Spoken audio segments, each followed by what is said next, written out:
शहजादी साहिबा, देख कितना सारा आम, दशहरा, चोषा, सिंदूरी, लैंगड़ा, कौन सा आम खाएगा तू बोल? হ্যাঁ মা বলছি। হ্যাঁ কিন্তু আমি বলছিলাম কি এত সুন্দর। क्या बोला था? हिंदी में बात करना सीखना पड़ेगा ना, बाहर पढ़ाई करने जाएगा फिर हिंदी में बोलो। हाँ मैं बोल रहा था कि ये इतना सुंदर आमेर दुनिया लोगेरा नहीं दुनिया के लोगों ने लैंगड़ा आम रेखेছে কেন? इसका नाम আছে दुरोसाम माने हेल्दी आम।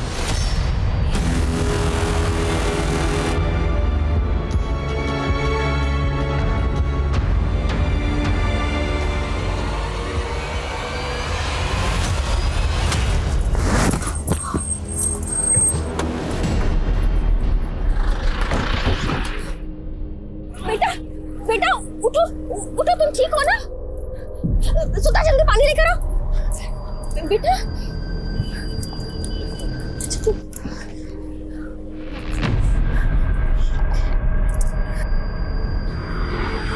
बेटा तुम कैरियां बेचती हो?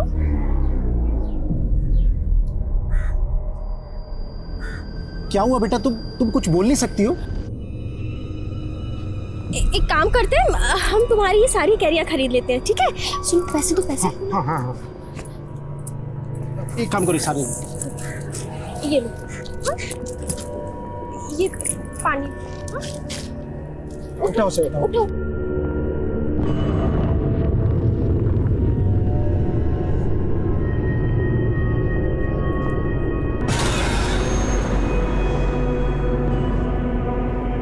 पैसा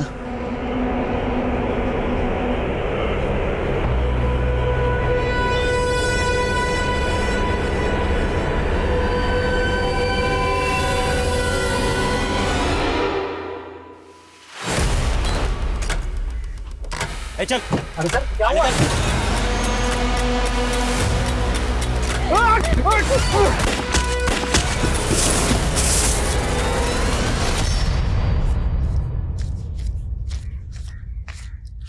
चला जल्दी।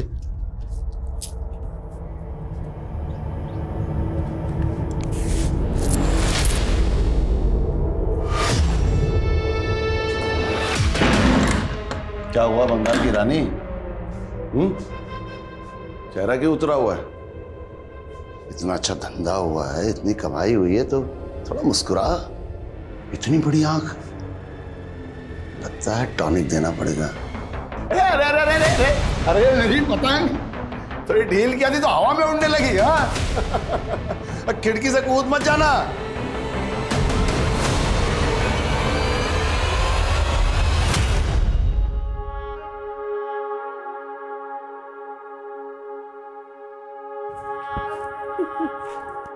নাজিয়া, তুই জানিস যখন আমি স্কুলে ছিলাম তখন আমাদের স্কুলে একটা কবিতা ছিল, হাওয়াই জাহাজ। তাহলে মা শোনাও না কবিতাটা। हवाई जहाज फुर फुर फुर, बैठ शहजादी पार कर जाती पेड़ मकान जंगल दुकान फुर फुर फुर, दुबई ईरान फुर না फुर। মা আমি দুবাই ইরান যাব না, আমি তো প্যারিস যাব। এই আমি কি বলেছিলাম? হিন্দি में কথা बोलना सीखो, बंगाली में कम बात करना है। हाँ আমি प्यारिस जाएगा। ठीक तो है। हमारा शहजादी अगर पेरिस जाना चाहता है तो वहाँ का वीजा लगवा देंगे। সত্যি বাবা? एकेबारे सত্যি। আমি প্যারিস যাব। तुम पेरिस जाएगा और हवाई जहाज में जाएगा।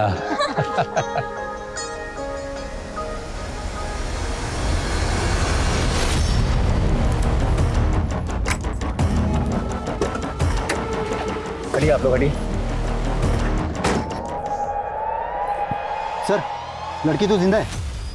इसे गाड़ी में बिठा और तुरंत हॉस्पिटल लेकर जाओ। क्विक, फास्ट फास्ट निकलो।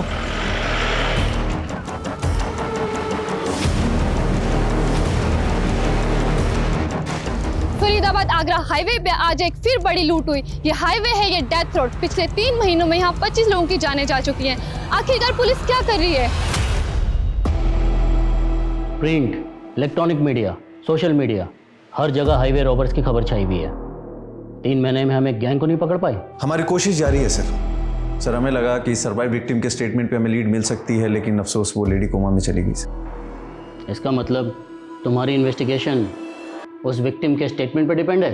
नो सर, हम और भी एंगल से जांच कर रहे हैं सर। हमारे मुखबिर हर तरफ ये पता लगाने की कोशिश कर रहे हैं कि वो कौन सा सुनार है जो लूट के और चोरी के गहने खरीदता है। लेकिन 48 घंटे के अंदर अगर ये गैंग पकड़ में नहीं आया तो मैं ये केस किसी और ऑफिसर को सौंप दूंगा। You may leave now. Sir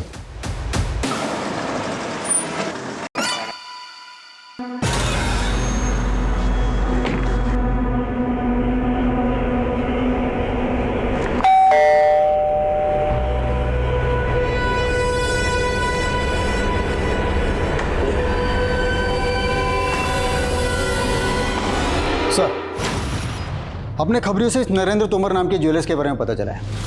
sir खबर पक्की है, नरेंद्र तोमर चोरी के गहने खरीदता है और बड़ी चालाकी से उन गहनों का सोना पिघला के नए जेवर बना के बेचता है। ये हाईवे रॉबरी वाले अपने चोरी के गहने इस नरेंद्र को बेचते हैं, पहले नरेंद्र को उठाते हैं। सर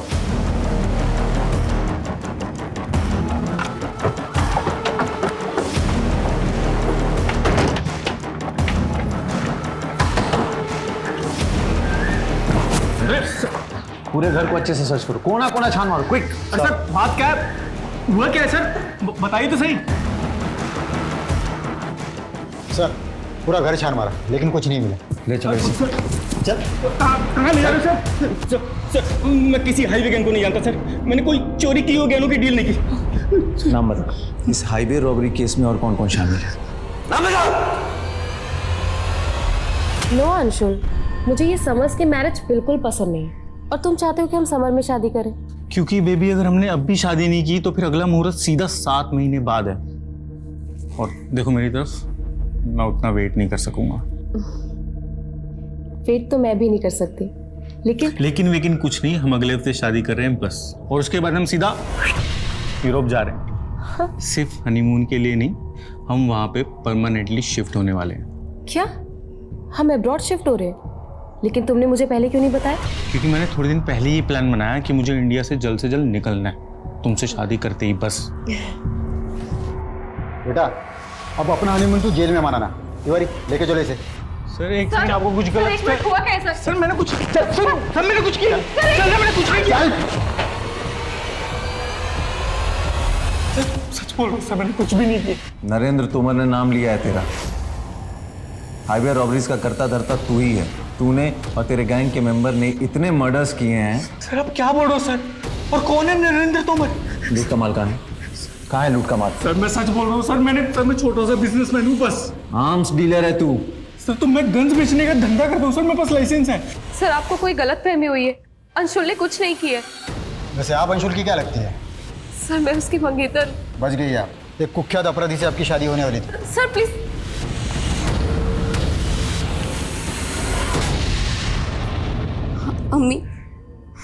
আমি তোমায় এতগুলো চিঠি লিখেছি, কিন্তু তবুও তুমি আমায় ফরিদাবাদ থেকে নিতে আসোনি। তাড়াতাড়ি আসো না মা, আমার তোমার কথা খুব মনে পড়ে মা।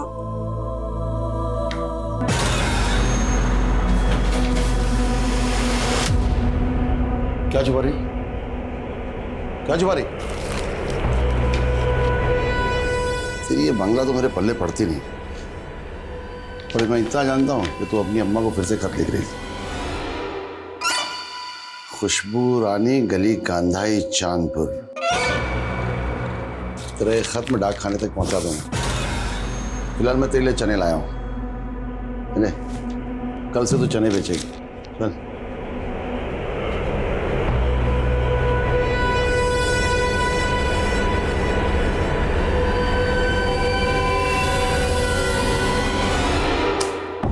इस बार चना का पैदावार 50 क्विंटल हुआ है। ये 20 क्विंटल पैसे क्यों दे रहा तू हमें? आपको बताया था ना, बाकी का चना में घुन लग गया था। घुन लग गया है या सारा बेच के तू खा गया है? तुझको हमने रिश्तेदार समझा था और तू हमको धोखा दे रहा है। दादा कॉलर छिड़ दो, वरना वरना क्या की कोरे नहीं भी तू ही की कोरे ना सच कर दो देश छाड़ बोलो बस छाड़ बोलो तो तू देख लेना देख ले क्या फिर सच कर दो मैं मेरे फिरोगे।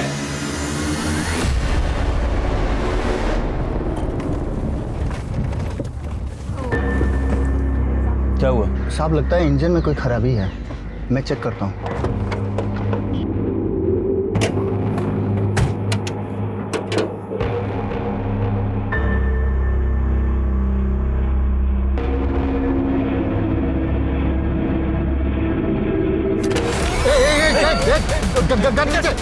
गन नीचे कर, बाहर निकल, देख देख ए गोली मार दूं, हिल मत, गन नीचे कर, गोली मार दूंगा। रख रहा हूँ, गोली मत चला, रख रहा हूँ।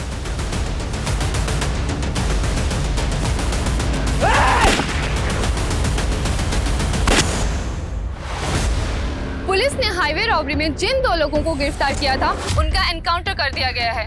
और गौर करने वाली बात यह है कि इसमें एक नामी ज्वेलर नरेंद्र तोमर और दूसरा सरकारी आर्म डीलर अंशुल मेहता। क्या वाकई ये दोनों इस रॉबरी के किंग पिंग है? और आखिर ऐसा क्या हुआ कि पुलिस ने इनका एनकाउंटर कर दिया?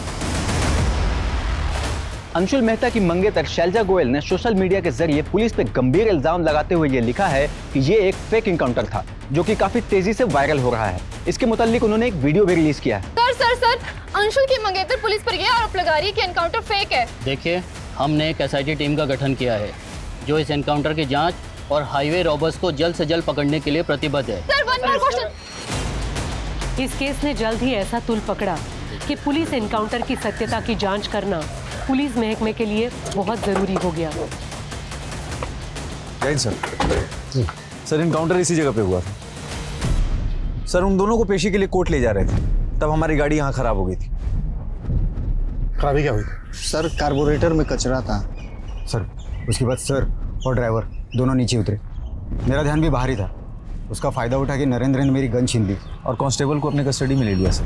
मैंने उसे बहुत रोकने की कोशिश की, लेकिन वो नहीं माना। उसने पहला फायर PSI विशाल की तरफ किया और दूसरा फायर मेरी तरफ। फिर मैंने क्रॉस फायरिंग की, जिसमें वो दोनों ऑन द स्पॉट मारे। आई होप इस एनकाउंटर में कुछ फाउल प्ले नहीं होगा, जैसा कि अंशुल की मंगेतर दावा करती है। अंशुल की मंगेतर एक क्रिमिनल को सपोर्ट कर रही है, सिर्फ सिंपैथी पाने के लिए। वो दोनों एक हार्डकोर क्रिमिनल थे सर। लेकिन इस गैंग में सिर्फ 2 ही लोग तो नहीं होंगे। सर, इस बात का अफसोस तो हमें भी है कि हम उनके बाकी साथियों का नाम नहीं निकलवा पाए। दादा चनाने में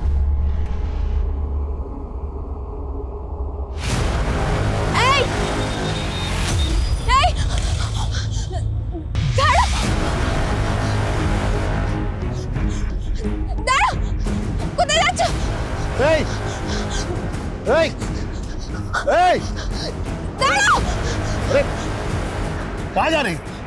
वो जो ऑटो में वो लड़की ने हमारा मर्डर करेছিল। क्या बोल रही है? उसी ने हमारा मर्डर किया था। नरेंद्र और अंशुल के स्टेटमेंट से तो यही जाहिर होता है कि दोनों इस हाईवे रॉबरी में इन्वॉल्व थे। लेकिन सर, गौर करने वाली बात यह है कि जहाँ भी हाईवे पे रॉबरीज हुई हैं, वहाँ के क्राइम सीन से क्रिमिनल्स के जो फिंगरप्रिंट्स मिले वो नरेंद्र और अंशुल के फिंगरप्रिंट से मैच नहीं होते। इंस्पेक्टर भोजराज का मानना है कि नरेंद्र और अंशुल ये दोनों इस रॉबरी में डायरेक्ट इन्वॉल्व नहीं थे, किंग पिन थे। मतलब ये कि असली रॉबर्स अभी भी फरार है, जो नरेंद्र और अंशुल से कनेक्टेड हो। इनकी एक डिटेल पता करनी होगी। अच्छा, वो जो विक्टिम सर्वाइव कर गई होश में कब तक आ रही है? सर, डॉक्टर्स का कहना है कि वो लेडी रिकवर कर रही है, लेकिन उसे होश कब तक आएगा सर, ये कहना थोड़ा मुश्किल है। इस रॉबरी से पहले आगरा फरीदाबाद हाईवे पर 4 रॉबरी और हुई। डिटेल्स दिखाऊंगी। ये देखिए सर, पिछली सभी वारदातों में कोई भी विक्टिम नहीं बचा था सर। और अजीब बात यह है कि हर बार क्राइम सीन से कुछ ना कुछ अजीब मिला था। पहली वारदात में क्राइम सीन से काफ़ी टॉय मिले थे, दूसरी में स्ट्रॉबेरीज, तीसरी में पेन और चौथी वारदात में क्राइम सीन से कच्चे आम मिले थे। लेकिन इस सबका इस रॉबरी से क्या कनेक्शन हो सकता है? इन रॉबरीज में विक्टिम को शूट किया गया था।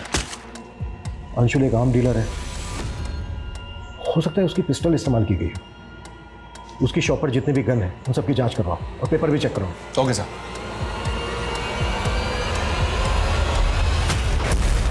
नाज़ा जिंदा हो गई? कोई नशा तो नहीं किया तूने? होश उड़ गए थे मेरे, अपनी आंखों से उसे जिंदा देख के आ रही हूँ। अरे ऐसा कैसे हो सकता है? उसकी लाश को मैंने खुद ठिकाने लगाया था। सर, इस नरेंद्र के CDR में एक सस्पिशियस नंबर मिला है जो एक फेक ID से लिया गया था। और अंशुल का नरेंद्र के साथ कोई कनेक्शन मिला? जी नहीं सर। अंशुल की शॉप में जितनी भी गन्स मौजूद हैं सबकी जांच करवाई, उनके पेपर्स भी चेक किए, लेकिन कोई भी गन रॉबरी में इस्तेमाल नहीं हुई है। हो सकता है जो गन रॉबरी में इस्तेमाल हुई हो वो अंशुल ने कभी शॉप पे रखी ना हो। और एक बात सर, ये अंशुल का फादर अभी जेल में बंद है और अंशुल की मंगेतर शैलजा एक ही बात बोल रही है कि ये एनकाउंटर फेक था। शैलजा से मिलते हैं एक बार। सर, मैं पहले भी कई बार कह चुकी हूँ, अंशुल एक ऑनेस्ट इंसान था, वो किसी भी क्रिमिनल एक्टिविटी से नहीं जुड़ा था। और अंशुल के फादर? मालूम है ना, अंशुल के फादर एक्सटॉर्शन, फिरौती, मर्डर के केस में पिछले 8 साल से अंदर है। सर, अगर अंशुल के फादर जेल में थे तो इसका ये मतलब नहीं कि अंशुल क्रिमिनल था। और वैसे भी वो अपने फादर से बहुत पहले रिश्ता खत्म कर चुका है। तुम कब से जानती थी अंशुल को, जो उसको लेकर इतना कॉन्फिडेंट हो? 2 साल से। और मैं तभी से जानती हूँ कि उसके फादर क्रिमिनल है। उसके बाद भी मैंने उसके साथ दोस्ती की क्योंकि मैं जानती थी कि वो एक अच्छा इंसान था। तुम तो ऐसे। हेलो सर, उस लेडी को होश आ गया है। इसकी फैमिली हाईवे रॉबरी में मारी गई थी।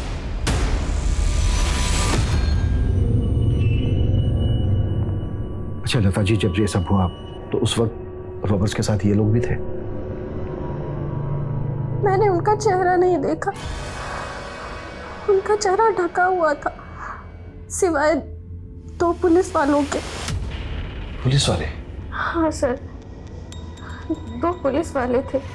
उन्होंने ही हमारी गाड़ी रुकवाई। जैसे ही गाड़ी रुकी कुछ लोग फिर पीछे से आए, उनके चेहरे ढके हुए थे। उन्होंने हमें जबरदस्ती गाड़ी से निकाला।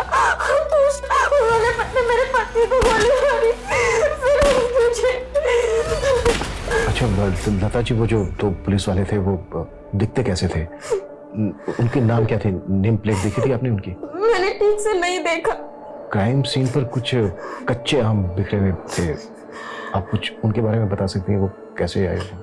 हादसे के कुछ दूरी पहले ही हमने एक बच्ची से वो कच्चे आम खरीदे थे। सर, वो बच्ची हमारी गाड़ी के नीचे आते बाल बाल बची थी, इसलिए हम उस बच्ची पर दया खाकर वो सारे कच्चे आम खरीद लिए थे। लता जी, ये जो बच्ची थी जिससे आपने आम खरीदे, ये क्राइम सीन से कितनी दूर पहले मिली थी आपको? सर, लगभग 500 मीटर पहले। इस वारदात से पहले जिन वारदातों में क्राइम सीन से पेन, टॉय, स्ट्रॉबेरी मिले हैं, हो सकता है वो किसी हॉकर ने विक्टिम्स को बेचे हो या फिर शायद इसी बच्ची ने बेचे हो। मतलब सर, आप कहना चाहते हैं वो बच्ची क्रिमिनल से जुड़ी हो सकती है? बिल्कुल, हो सकता है वो बच्ची क्रिमिनल्स के लिए रेकी करती हो और फिर वो क्रिमिनल्स को सिग्नल देती हो लूट और मर्डर करने के लिए। वैसे भी उस बच्ची को क्राइम सीन से लगभग 500 मीटर पहले ही देखा गया है। उस बच्ची से हमें क्रिमिनल्स की लीड मिल सकती है। एक काम करो, लता से उस बच्ची का स्केच बनवाओ। सर, उस विक्टिम लता ने जिस लड़की के बारे में बताया था, उसका स्केच रेडी है सर। ये स्केच अपने सारे खबरी और आसपास के थानों में सर्कुलेट करो। जल्द से जल्द इस लड़की की पहचान पता करो। Okay sir.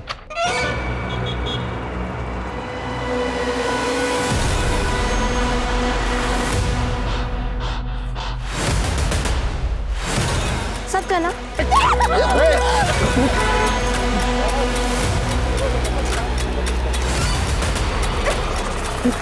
कौन सा? कौन सा? मुझे नहीं रहा। हेलो,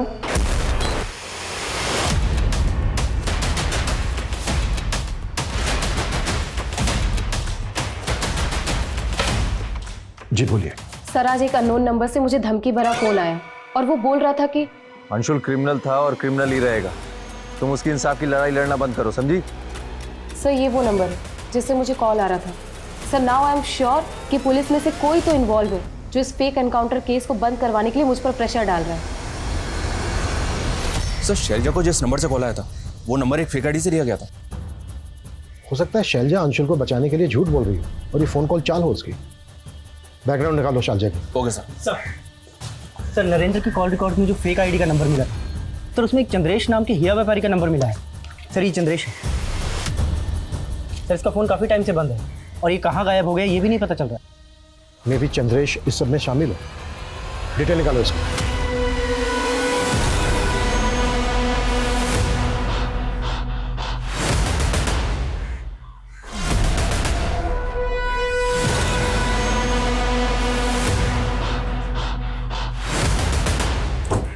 हाँ सर, इस लड़की को अक्सर मैंने एक बूढ़े आदमी के साथ देखा है। वो वहीं पे सामान बेचा करती थी। बूढ़ा आदमी? हाँ सर। अच्छा, उसका कुछ एड्रेस वगैरह पता है? नहीं सर। अच्छा, तुम उस आदमी का स्केच बनवा सकते हो जिसे तुमने इस लड़की के साथ देखा? मैंने कहा ना, मेरे बिना बाहर नहीं जाएगी। तू रुक, मैं देखता हूँ।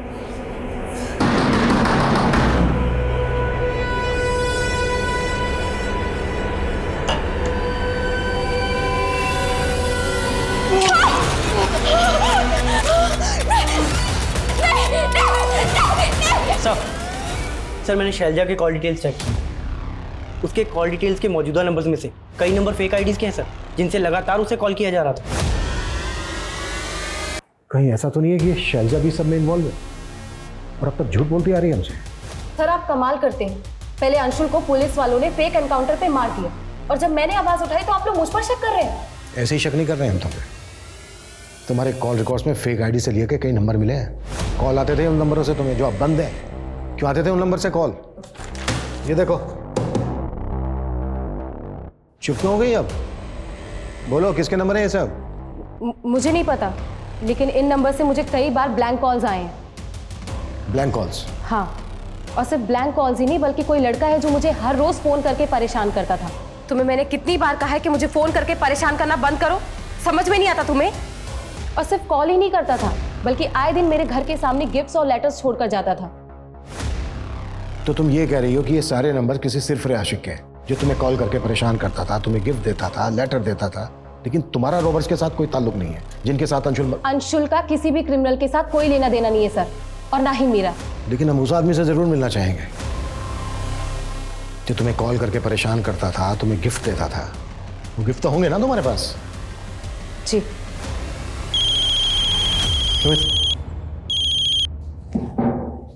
हेलो,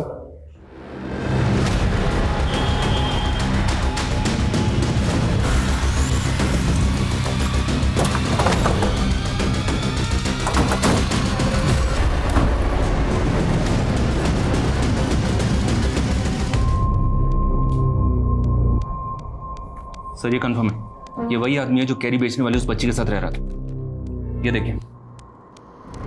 मनीष, बच्ची को ढूंढो, यहीं कहीं होनी चाहिए। सर। स्लाइड। सर। पकड़ चेक करो।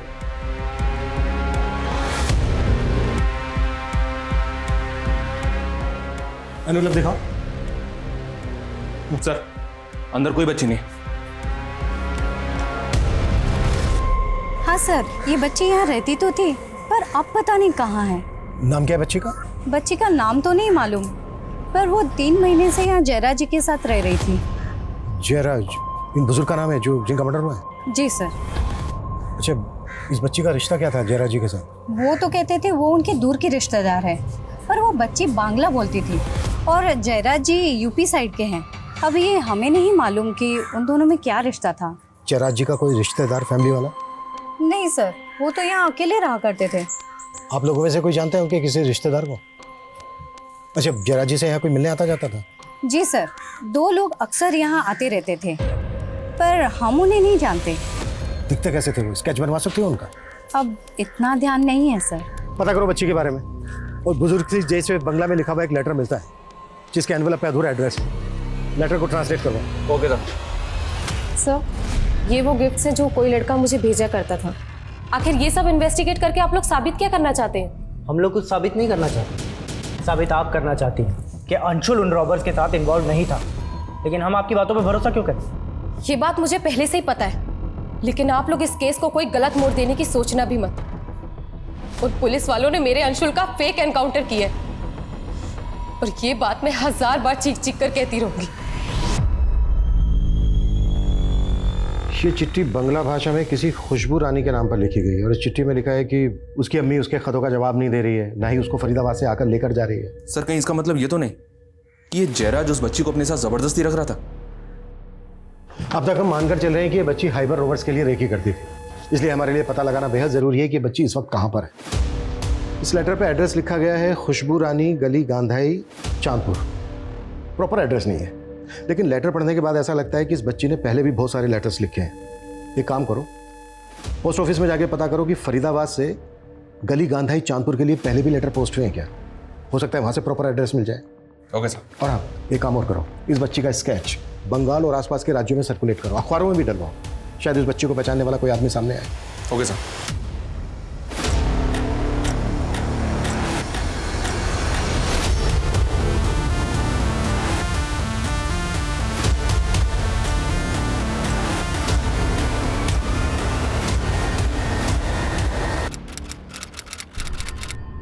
তুই চিন্তা করবি না, হ্যাঁ? সাহাব আসবে, সাহাবকে সব বলে দিবি, তারপরে তোকে ঠিকঠাক ঘরে পৌঁছে দেবে। সব নমস্তে। नमस्ते जी, नमस्ते बताइए। करो, नमस्ते करो। क्या हुआ?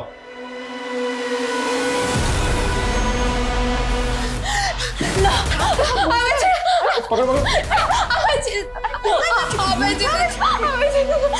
क्या हुआ इस बच्चे को?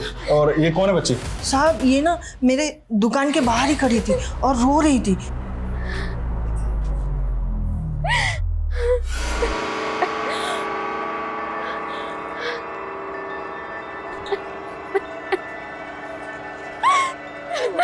इसको अपना घर का पता भी पता नहीं है। और साहब इसने ना मुझे बोला कि इसके साथ किसी ने किया है। लो बेटा पानी पियो। खा जल खा। देखो बेटा तुम्हें डरने की बिल्कुल भी जरूरत नहीं। तुम्हारे साथ जिसने भी गलत किया है हमें उसके बारे में बताओ। साहब इसे हिंदी नहीं समझती, बंगाल की किसी जगह से है। इसे तो इसका एड्रेस भी याद नहीं है, लेकिन इसने मुझे कहा है सब कि इसका रेप हुआ है। पहले हम बच्ची का मेडिकल करवाते हैं। जानवी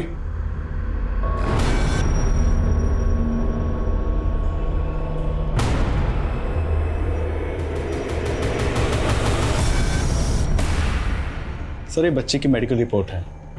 सर रिपोर्ट से ये तो कंफर्म नहीं हुआ कि बच्ची का हुआ था, लेकिन बच्ची सेक्सुअली एक्टिव थी और इस बच्ची की उम्र महज 14 से 15 साल की होगी। इस लड़की ने क्या बयान दिया? सर बच्ची काफ़ी डरी हुई थी और ठीक तरह से हिंदी भी नहीं बोल सकती। ये बच्ची इन विमला जी की दुकान के बाहर मिली थी। ये बंगाली हैं। बच्चे ने विमला जी को बताया था कि उसका हुआ था। इस बच्ची का जो आपने अखबार में स्केच छपवाया है पहले मेरी कोर्ट में मेरे सामने पेश हुई थी और इसने अपने बयान बंगाली में दिए थे और ये कहा था कि इसके साथ कुछ लोगों ने जबरदस्ती की है। लेकिन ये बच्ची अपने किसी भी रेपिस्ट का नाम नहीं जानती थी और ना ही उनको पहचानती थी और ना ही उसका स्केच बनवा पाई थी। लेकिन इस बच्ची ने अपने बयान में यह भी कहा था कि उसके साथ एक ऐसे व्यक्ति ने किया था जो उस वक्त पुलिस की वर्दी में था। पुलिस की वर्दी? जी सर अब तक हम ये मानकर चल रहे थे कि ये बच्ची रॉबरी गैंग वालों के लिए रेकी करती थी और एक विक्टिम ने हमें स्टेटमेंट दिया कि जो वो गैंग था उसमें 2 पुलिस वाले भी शामिल थे।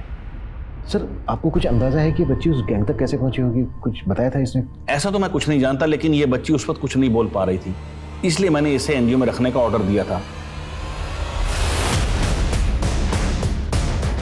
हाँ सर, 3 महीने पहले ये बच्ची हमारे एनजीओ में ही थी। तो फिर 3 महीने पहले बच्ची यहाँ से गई कहाँ? उसकी मौसी आई थी उसे यहाँ से लेके जाने के लिए, करीबन 3 महीने पहले।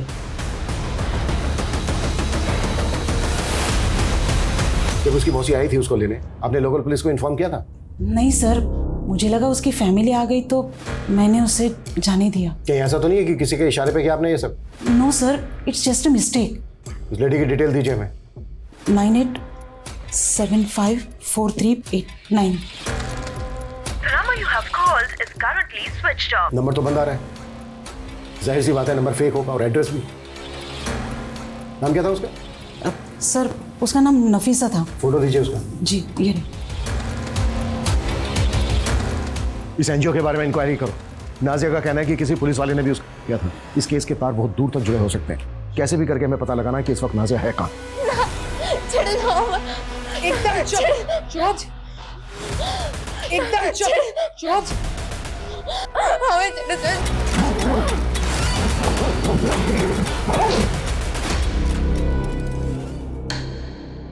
सर ऐसी कई फुटेजेस हैं जिनमें ये आदमी शैलजा का पीछा करते हुए दिखाई दे रहा है, लेकिन सर किसी भी फुटेज में इस आदमी का चेहरा क्लियर नहीं है। ये आदमी किसी फुटेज में शैलजा के साथ बात करते हुए भी दिखाई गए? नहीं सर, लेकिन सर मुझे ऐसा लग रहा है कि कहीं ये आदमी शैलजा का वही जिल्टेड लवर तो नहीं है जो शैलजा को ब्लैंक कॉल्स किया करता था और गिफ्ट्स भेजा करता था। पता करो ये आदमी कौन है। करीब 2 साल पहले आप लोगों ने नाजिया की मिसिंग कंप्लेंट फाइल करवाई थी। आखिर वो फरीदाबाद कैसे पहुंची, गायब कैसे हुई थी वो? हमको नहीं मालूम साहब। देखिए एक लंबे समय तक नाजिया के साथ किया जा रहा था। उसके बाद उसको एक एनजीओ में रखा गया जहाँ से नफीसा नाम की औरत उसको लेकर गई। एनजीओ वाले ने हमें बताया कि वहाँ उसने अपने आप को नाजिया की मौसी बताया था। ये है वो नफीसा। साहब ये नफीसा नहीं है, ये तो रूपा है। रूपा है, हमारे गांव में रहती थी और ये नाजिया की मासी नहीं है। ये तो नाजिया को जानती थी बस। ये रूपा आपके गांव में रहती कहाँ? यही पास में रहती थी साहब, लेकिन उसे सालों से किसी ने नहीं देखा। मतलब रूपा हमारी बेटी को लेकर गई? हो सकता है। अच्छा रूपा के बारे में कोई और इन्फॉर्मेशन दे सकते हो आप लोग? नंबर है उसका आपके पास? है ना साहब, नंबर है, लेकिन सालों से उसका नंबर बंद है। कोई बात नहीं, आप हमें दीजिए।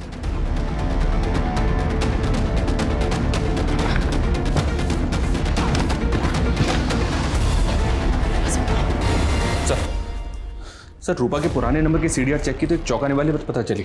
इसके कॉल रिकॉर्ड्स में कई पिम्स के नंबर हैं जो अभी इनएक्टिव हो चुके हैं। रूपा के कॉल रिकॉर्ड्स में जितने भी पिम्स के नंबर हैं उन सबकी डिटेल निकालो। हो सकता है वहां से हमें रूपा के बारे में लीड मिले। जी सर। मनीष, ये बच्ची नाजिया खुद एक विक्टिम है और एक हाईवे रॉबरी के केस में आगे अटक गई है। इस नाजिया की तलाश ने इस केस को बुरी तरह से उलझा दिया सर। समझ में नहीं आ रहा कि इस केस का डायरेक्शन क्या होगा। इस केस का डायरेक्शन चाहे जो भी हो, पर इस बच्ची को ढूंढने की इच्छा मेरी बढ़ती जा रही है। सिर्फ इसलिए नहीं कि ये मैं हाईवे रॉबरी गैंग की लीड दे सकती है, बल्कि इसलिए कि बच्ची एक दलदल में जाके फंस गई है और मुझे लगता है इस बच्ची को उस दलदल से निकालना बेहद जरूरी है।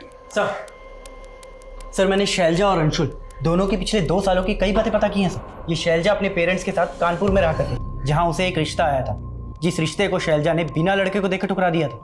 हाँ, लेकिन इस सब का हमारे केस से क्या कनेक्शन है सर, क्योंकि इंस्पेक्टर भोजराज कानपुर बैच का है और शैलजा ने जिस रिश्ते को ठुकराया था वो और किसी का नहीं, इंस्पेक्टर भोजराज का ही था।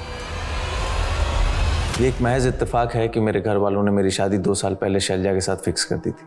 जब मैंने अंशुल को अरेस्ट किया मुझे नहीं पता था कि शैलजा उसकी मंगेतर है। लेकिन एक पुलिस वाले होकर तुम एक लड़की को स्टॉक कर रहे थे, ब्लैंक कॉल और गिफ्ट देकर उसे परेशान कर रहे थे। ये जितनी बातें आप कह रहे हैं कि मैं ऐसा कर रहा था, इसका कोई प्रूफ है आपके पास या फिर ऐसे ही बस? प्रूफ तो हमारे पास इस बात का भी नहीं है कि अंशुल मेहता का रॉबरी गैंग से कोई ताल्लुक था। तुम्हारे पास है कोई प्रूफ? सब खेल था तुम्हारा। अब तुम अपना क्या मान रहे हो या मनवाए हम? सर मैं मानता हूँ मैं उन रॉबर्ट से गहने खरीदता था, लेकिन वो कौन है सर मैं नहीं जानता। वो मेरा फोन पे उनसे कांटेक्ट होता था, गहने लेकर आते थे, मुझसे पैसे ले जाते थे और जो बंदा आता था वो मुंह ढक कर आता था सर।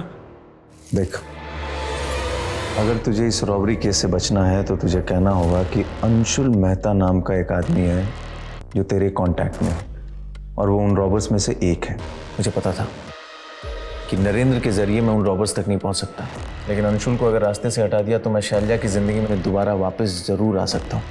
मैंने ही नरेंद्र को कहा था कि अंशुल का नाम ले, उसके बदले कोर्ट ले जाते वक्त मैं उसे भागने में मदद करूंगा।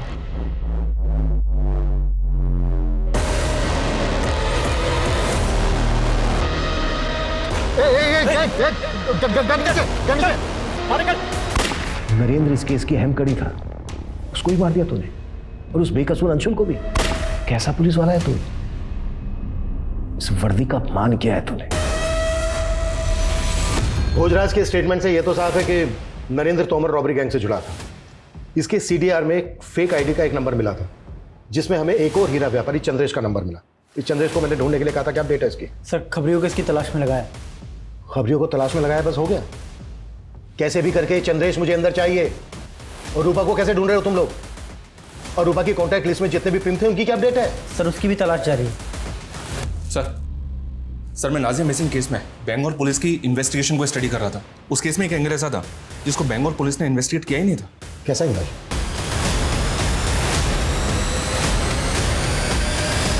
क्या हुआ? अब चुप क्यों हो तुम लोग? दुबई के उस शेख के साथ क्या वास्ता है तुम लोगों का? कहीं ऐसा तो नहीं है कि दुबई के उस शेख के साथ नाजिया की शादी करवा दी थी तुम लोगों ने? किंतु सर नाजिया तो लापता है। तो फिर दुबई के उस शेख ने तुम्हारे अकाउंट में पैसे ट्रांसफर किए थे? ये नहीं बताएगा साहब, हम बताते हैं आपको। ये नाजिया का शादी वो दुबई के शेख के साथ कराने वाला था। सर हम क्या करते हैं? सर हमारे एक रिश्तेदार है आफाक, उसे हमारा सारा जमीन कब्जा कर लिया है। लाखों को जमीन तो कब्जा कर ही लिया है। कोर्ट के चक्कर मारते मारते ताने ताने का मोहताज हो गया था। मैं क्या करता सर? पैसों के लालच में तूने अपनी बेटी का सौदा कर दिया? कैसा बाप है रे तू? ये वही करने वाला था, लेकिन हम नाजिया का अच्छा चाहता था। बस हमारा माथा खराब हो गया था। क्यों? रूपा पे भरोसा कर ली। इसके लिए हम रूपा को बोला कि नाजिया को थोड़े दिनों के लिए अपने पास रखे, लेकिन हमको क्या मालूम था कि वो हमारी लड़की को हमसे इतना दूर लेकर जाएगी। नाजिया के माता पिता की भूमिका भी अब संदिग्ध नजर आ रही थी। वहीं एसआईटी को जल्द ही चंद्रेश नाम के हीरा व्यापारी की एक लीड मिली जो चोरी के गहने खरीदा करता था। सर मेरी बात मानिए सर, मैं किसी नरेंद्र तोमर को नहीं जानता सर। जिस फेक आईडी के नंबर से नरेंद्र तोमर को कॉल किया जाता था उसी फेक आईडी के नंबर से तुझे भी कॉल किया जाता था। बोल कौन है वो जो तुम दोनों को कॉल करता था? सर वो तो जमीर और रुस्तम है। काम लेंगे दोनों।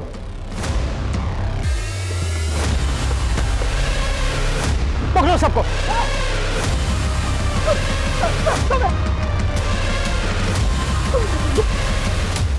कौन है बच्ची? हमें नहीं मालूम सर, ये बच्ची तो जयराज के साथ रहती थी। जयराज भी तुम लोगों के लिए काम करता था ना? हाँ साहब। जयराज को क्यों मारा? साहब हमने नहीं मारा जयराज को। ये बच्ची तुम लोगों के चंगुल में कैसे फंसी? करीब 3 महीने पहले हम डकैती करके जंगल से गुजर रहे थे, तभी हमने देखा कि एक बैग में से किसी का हाथ बाहर निकला हुआ था। हमने उस बच्ची की जान बचाई थी और फिर उसे जयराज के साथ रख दिया था। जयराज हमारे लिए रेकी का काम करता था, जिसमें वो इस बच्ची को भी इस्तेमाल करने लगा।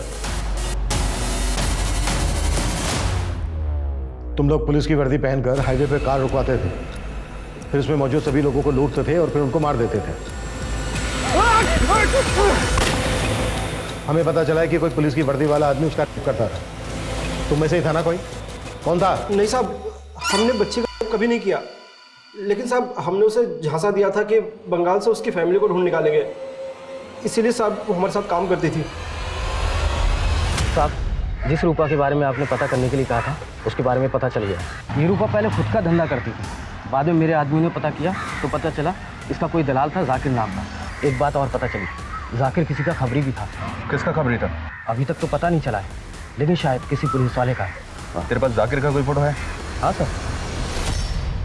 अगर ये जाकिर किसी पुलिस वाले का खबरी था तो जाहिर सी बात है वो यही पुलिस वाला होगा जिसने राजिया का किया। सर, ये जाकिर किस पुलिस वाले का खबरी था ये पता लगाना थोड़ा मुश्किल तो हो सकता है। हाँ, लेकिन कैसे? सब पिंटू खबरी का फोन आया था, जाकिर की एक लीड मिली। जाकिर का उस्मानपुर के एक जुए के अड्डे पे काफी आना जाना, और वो आज फिर से वहाँ आने वाला। गाड़ी निकलो। साहब।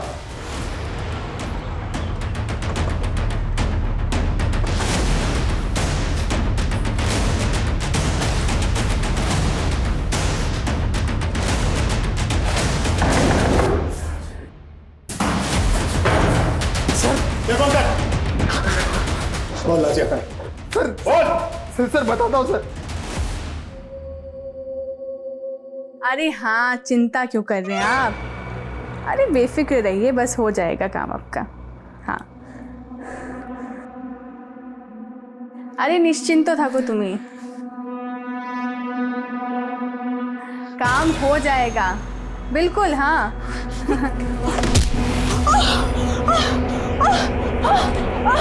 क्या करी तो? मत इतने की मदद करी थी। नहीं बेटा, छोड़ उसको। छोड़ बेटा, छोड़। हट बेटा, हट। मनीषा लेके चलो इसको। बेटा डरो मत, हम पुलिस, कुछ नहीं होगा तुम्हें। हम फरीदाबाद में मीट का काम करता था और एक्स्ट्रा पैसा कमाने के लिए हम रैकेट से जुड़ गया। तभी हमारा मुलाकात जाकिर से हुआ था। हम जानता था कि वर्जिन लड़की का मार्केट अच्छा है, इसलिए जब नाजिया की माँ नाजिया को हमारा पास छोड़ के गया तो हमारा मन में लालच आ गया और हम उसको फरीदाबाद लेके आ गया। आओ अंदर आओ नाजिया। और जाकिर उसको पे बिठा दिया। मैं बस नाजिया ऐसी बच्चियों को सूटकेस में डालकर अपने क्लाइंट्स के पास ले जाता। नाजिया के साथ भी मैंने यही धंधा शुरू कर दिया था। एक दिन अचानक वो तंग आकर भाग गई और किसी पान वाली को मिली जो उसे पुलिस के पास लेकर गई। फिर पुलिस ने उसे एनजीओ में डाल दिया। नाजिया का कहना कि कोई पुलिस वाला था करता था उसका? हाँ सर, उस पुलिस वाले साहब ने कहा कि उस बच्ची को किसी भी हाल में एनजीओ से बाहर निकालो। उन्हें डर था कि नाजिया उनके बारे में सबको बताना दे। हम जाकिर के कहने पे ही नाजिया को एनजीओ से हटाया था और वापस जाकिर को सौंप दिया। वो पुलिस वाला कौन था जो नाजिया करता था? चलो ये लो साहब, आपके गले की हड्डी। एनजीओ से निकाल कर लेके आया इसको।